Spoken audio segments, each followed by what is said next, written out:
बिस्मिल्लाहिर्रहमानिर्रहीम। आज हम सवाल नंबर 3 कर रहे हैं, इनकम स्टेटमेंट और बैलेंस शीट विद एडजस्टमेंट। तो सबसे पहले हम अपनी एडजस्टमेंट देखते हैं, वो 3 है। क्लोजिंग इन्वेंट्री, इसकी हमने एंट्री की है inventory debit income summary credit. उसके बाद create 5% allowances for bad debt on account receivable. Allowances for bad debt क्या होता है कि रिज़र्व होता है कि अगर कोई पैसे हमारे डूब गए तो हम अकाउंट रिसीवेबल में से क्या करेंगे, एडजस्ट करेंगे। अब हमारे पास अकाउंट रिसीवेबल 20,000 था, उसका 5% निकाला, वो 1,000 बना। उसकी एंट्री हमेशा होती है allowances for bad debt debit account receivable credit. फिर हमने कमीशन रिसीव डेबिट किया है, अनअर्नड कमीशन क्रेडिट किया है 1,000, यानी कि हमने कमीशन रिसीव किया था 2700 रुपये, ये हमारे ट्रायल बैलेंस के अंदर है। उसमें से 1,000 अभी अनअर्नड है, यानी कि आमदनी हमने शो की हुई है 2700 जबकि एक्चुअल है 1700। 1,000 आमदनी ज़्यादा शो की हुई है तो लिहाजा कमीशन रिसीव को डेबिट कर देंगे, अनअर्नड कमीशन को क्रेडिट कर देंगे। उसके बाद हमने इनकम स्टेटमेंट बनाई है। सवाल में सेल दी गई है 90,000, 1,800 रिटर्न है, डिस्काउंट अलाउड है नहीं। नेट सेल आ गई 88,200। फिर हमने cost of goods sold minus करना होता है। Opening inventory 7,000। फिर हमने परचेज़ का हिसाब लगाया, परचेज़ उसका रिटर्न नफ़ी किया, डिस्काउंट रिसीव है नहीं, ज़ीरो पुट किया।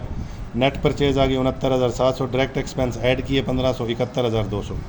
7,000 और 71,200 ऐड किया तो 78,200 अवेलेबल फॉर सेल आ गया। एंडिंग इन्वेंट्री हमने माइनस की तो हमारा 72,200 आ गया। वो हमने 88,200 में से माइनस किया, हमारा ऑपरेटिंग अपना ग्रास प्रॉफिट आ गया 16,000। उसमें से ऑपरेटिंग एक्सपेंस नफ़ी किया हमने, इंश्योरेंस एक्सपेंस दिया गया है, सैलरी दिया गया है। बैड डेट का हमने फार्मूला लगाया है, बैड डेट दिए गए 1600। न्यू बैड डेट हमने अलाउंस निकाला 1,000, 2,000 हमारा ओल्ड ठहरा हुआ है जो क्रेडिट साइड पर है, इसको एडजस्ट करके ये हमने 600 निकाला। इन तीनों को एडअप किया, ये हमारा 11,000 ऑपरेटिंग एक्सपेंस 16,000 में से माइनस किया तो हमारा ऑपरेटिंग प्रॉफिट 5,000 आ गया। इसी तरह ऑपरेटिंग प्रॉफिट हमारा 5,000 है। अदर इनकम में कमीशन इनकम हमारी 1,700 है जी, ये 2700 रिसीव किया था, 1,000 अनअर्न्ड वाला हमने माइनस कर दिया। तो एडजस्टमेंट के दो ही इफेक्ट होते हैं। इस तरह हमारी नेट इनकम आ गई 6,700। फिर हम बैलेंस शीट में आ गए, इन्वेंट्री वही क्लोजिंग वाली, कैश है, अकाउंट सेबल 20,000 थे, 1,000 हमारा अलाउंस वाला हमने माइनस कर दिया, बिल्डिंग हमारा 50 है।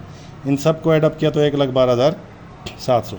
अकाउंट पेबल दिया गया, अनअर्न्ड कमीशन जो 1,000 बच गया था वो जो एडजस्टमेंट में था।